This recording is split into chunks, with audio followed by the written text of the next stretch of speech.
Good afternoon, everyone. As Leanne said, my name's Lucy Melcher. I'm the No Kid Hungry campaign director for Share Our Strength, based out of our headquarters in Washington, D.C. So the first part of this afternoon is going to look at stories from Hurricane Florence and its aftermath, which, as you all know, hit the state back in September. Even for parts of the state that weren't affected by the storm, natural disasters are something all of us have dealt with in the past and will likely have to deal with again. Share Our Strength works with states across the country through our No Kid Hungry campaign. And unfortunately, storms like Florence are something we are gaining far too much experience talking to school districts about.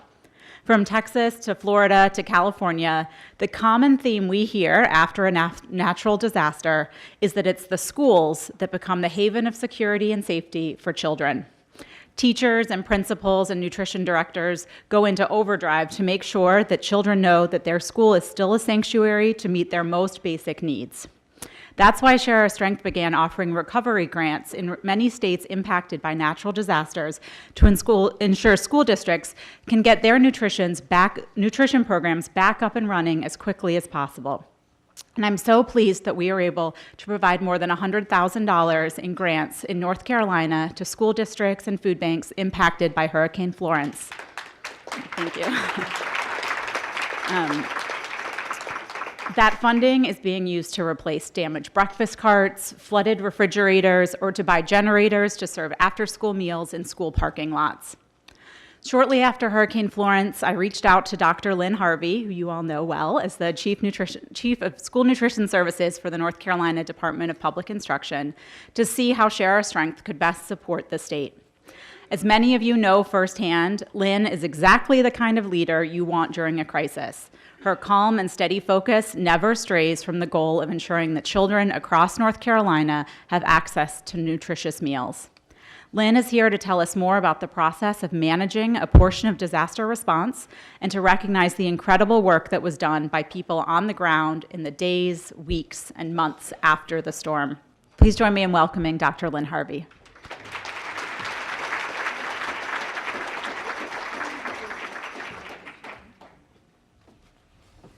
Good afternoon.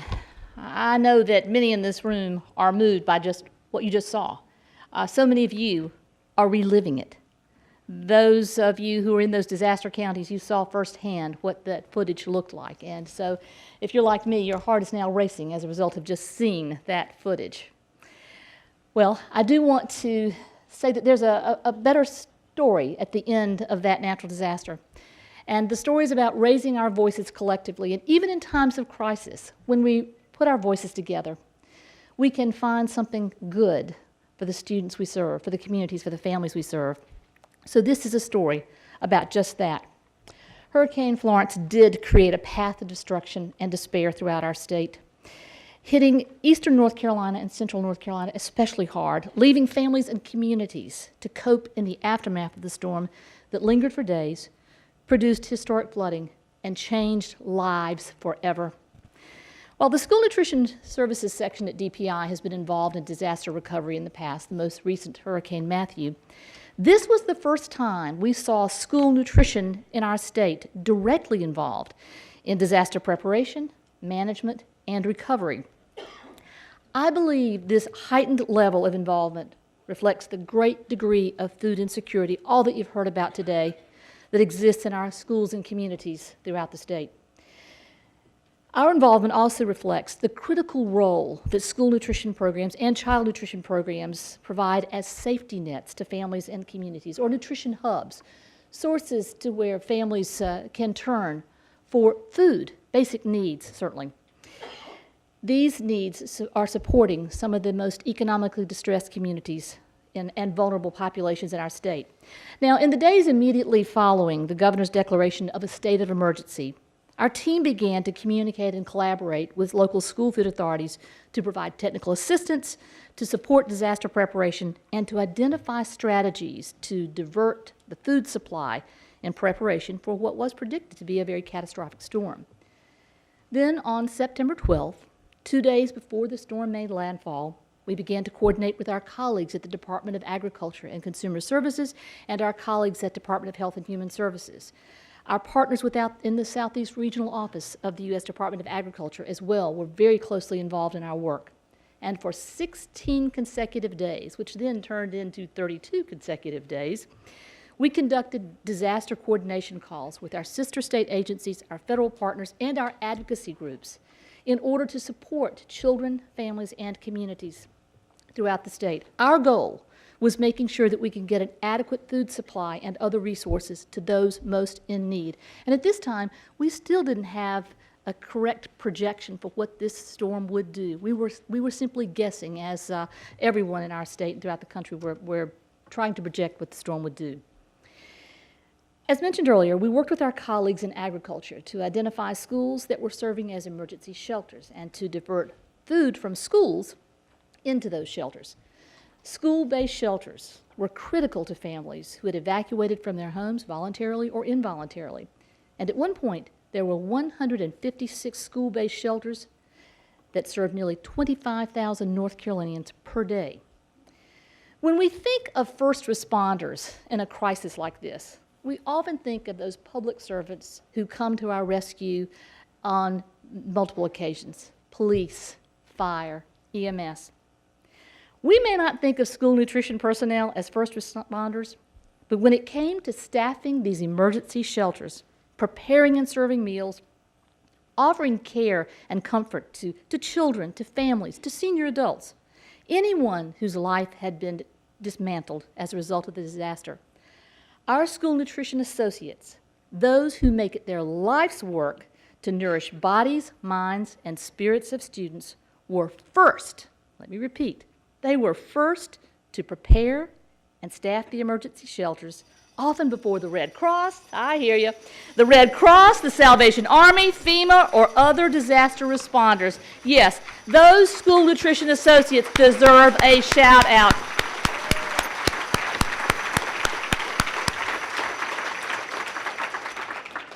These are the people who work every day, literally, to serve meals to our students. They attended to the tired, the weary, the anxious, scared evacuees while their own personal households were in peril. These men and women are truly unsung heroes in their local communities, and I am so proud today to tell you their heroic work in the midst of this crisis was life-changing for many. Again, they are clearly deserving of our gratitude and our recognition as unsung heroes. Let's remember that. Thank you for those of you who are on the front lines.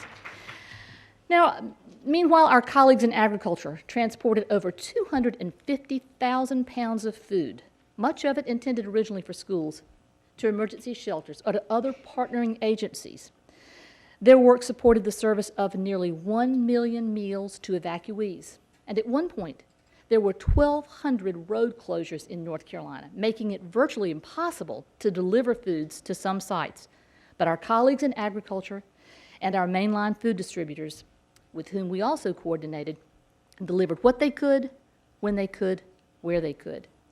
Now, the department also led the effort to obtain much-needed federal waivers from the U.S. Department of Agriculture in order to give school food authorities and other community partners, like the Food Bank of Central and Eastern North Carolina, the regulatory flexibilities they needed to simply meet basic food needs for children under some very unusual conditions.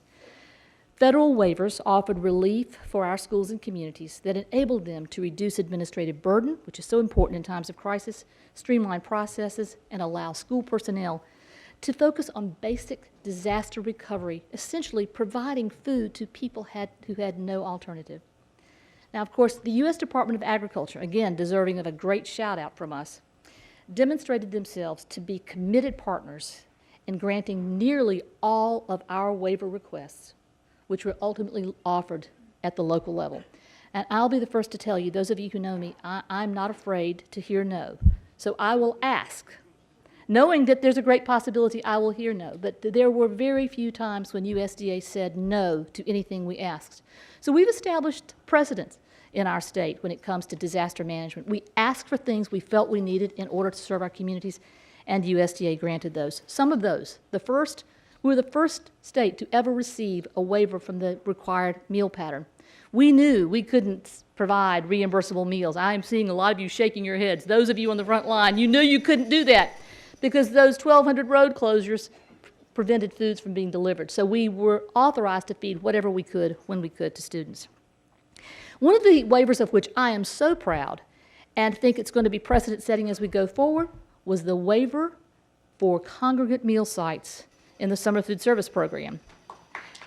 I agree. That's one to really push for in the future because many of our schools had to divert to the summer food service program to provide meals during unanticipated school closures because many of our schools were closed from 1 to 2 days, upwards of 40 days in some circumstances. They didn't have the capacity to provide meals. But our community partners stepped in and they provided those meals. Students couldn't get themselves to the meal sites. So the waiver meant that our community volunteers, our community leaders could actually deliver those meals to where students could actually consume them. What a revolutionary thought, right? Let's work together to make that a permanent waiver, a permanent change as we move forward together. One of the other provisions that we were so proud of, we had waivers for free meals for all students who were located in those 28 disaster counties. I'm looking around the room at some of you whose students were the beneficiaries for those waivers. It meant that we didn't have to ask students for, where's your ID? What's going on with your benefits issuance? We're glad to see you today. Please enjoy your meal. We hope that things are well with you. So all students. And then when we top that off with the kind of support that we have from No Kid Hungry and Share Our Strength, $100,000 in grants just in time to help many of our distressed districts replace some of their, especially school breakfast and after-school snack program resources meant so much. So again, for a few more statistics as a quick recap. As I mentioned earlier, 28 counties in the state were declared disasters in a major presidential disaster declaration. Within those 28 counties, 32 public school districts representing 582 schools, 12 charter schools, 7 non-public and residential child care institutions. Some school districts, as I mentioned, remain closed for an extended period of time. Many are continuing to recover every day. Recovery is not complete 60, 90, 120 days out. I look at my colleagues in Onslow County. You recognize it's going to be years before you find yourself back to some sense of normalcy, and we want to continue to support you through that process. As you know, school nutrition programs are federally assisted programs. School food authorities receive federal funds only upon the service of reimbursable meals to students. So when there's no meal service, there are no federal funds, therefore there's no revenue. Extensive school closures not only had a significant impact on students because they didn't have access to meals, they didn't have access to the nutrition their bodies needed. It also had an impact on many local school nutrition programs and personnel. The financial losses to these programs continued to accrue with every day school was closed. Now, while the loss in our state was catastrophic, the school nutrition program was also a casualty of the storm. We suffered losses of nearly $16 million in federal reimbursement in just that short time. Paid meals, supplemental sales were also eliminated from the revenue mix. The losses of equipment, supplies, food inventory added another $2 million. Again, all of these are a direct result of power outages, contamination, and the diversion of food to other emergency shelters. So when schools are unable to serve those reimbursable meals to students as a result of school closures, they are unable to generate program revenues. This means salaries and benefits for those unsung heroes about whom we just spoke and whom we just acknowledged. We were so pleased on behalf of the school nutrition community to see an appropriation from the North Carolina General Assembly, Senate Bill 3, that earmarked $8 million in state funds to support the salaries and benefits of school nutrition personnel who might not have otherwise received salary and benefits upon which they rely to support their families and to support basic needs. Absolutely. We are certainly grateful for the leadership in the General Assembly to provide those funds for us. In addition, another $1.5 million was provided by the legislature to replace equipment, food inventory, supplies that were lost during the storm. These funds are in the process of being distributed to school districts over the next 4 to 6 weeks. As mentioned earlier, there are many positive stories that have grown out of such a catastrophic event. But I do think that one of the success stories is the collaboration among our colleagues to make our collective voices heard, to recognize that together we are stronger. Because as a result of the hurricane, we now have 30,000 additional students who are eligible for free meal benefits. That's a sobering statistic. 30,000 students eligible for free meal benefits. We look forward to embracing these students in our figures so as to enable the community eligibility provision to grow. That's probably something that's positive about such a negative statistic. We also spend a lot of time coordinating with homeless liaisons. You may be surprised to know that to date, we have 6,700 homeless students deemed homeless directly as a result of the storm. Again, a sobering number of students who find themselves in such despair. We will continue to look for opportunities to serve those who are most vulnerable. We look for opportunities to continue to partner with each of you so that when we do experience another natural disaster, and sadly, I believe we will, that we are better prepared to work together to make sure that our students are first and foremost in any decision that we make about disaster management, that we use our common sense, and that we encourage our federal partners to do the same to make sure that what's important is certainly the regulatory environment. We respect that. But at the end of the day, what's most important is how do we get those foods to students. I do want to take an opportunity to make sure that I acknowledge as many of the partners that made this transition, this recovery, initial recovery effort possible. As mentioned earlier, I certainly want to thank the leadership of the Department of Public Instruction, the State Board of Education, for supporting every waiver that was requested and any innovative approach we could find to supporting students during this period of time. The Department of Agriculture and Consumer Services, the Department of Health and Human Services, the U.S. Department of Agriculture, again, a strong champion of school nutrition programs in our state. Our stakeholder groups, No Kid Hungry, Share Our Strength, the food banks, and other advocacy groups who work so tirelessly to achieve our missions. And of course, local school nutrition directors, I salute you. Your roles are challenging, they are difficult, but at the end of the day, they're so heartening to know that you have made a difference in the lives of the students that you serve, because at the end of the day, our goal is to nourish the bodies, minds, and souls of the students with whom we have the great privilege to walk every day. So I thank you for your time. I thank you for the enthusiasm that's shown today. Please give me one quick sidebar. I turned to Lynn just a moment ago, and I said, I'm having an out-of-body experience. Because of the amount of time that we've worked on hunger initiatives in this state, I have never been so thrilled as to see this issue embraced so enthusiastically as I see from our leadership in education, our principals, our teachers who come to share their stories, their genuine stories, and to share those on behalf of their students. The school nutrition community has been talking about this for a long time, but let's all recognize that meals at school are an instructional intervention. They are an instructional intervention, just like a safe environment, just like transportation to the school, just like a high-quality educational experience. They are not a sidebar business. They are an instructional intervention, and I'm excited to be a part of a community that embraces that lifts it up, and holds us all accountable for making sure that we give our students the best we have to offer. Thank you for the privilege of serving you.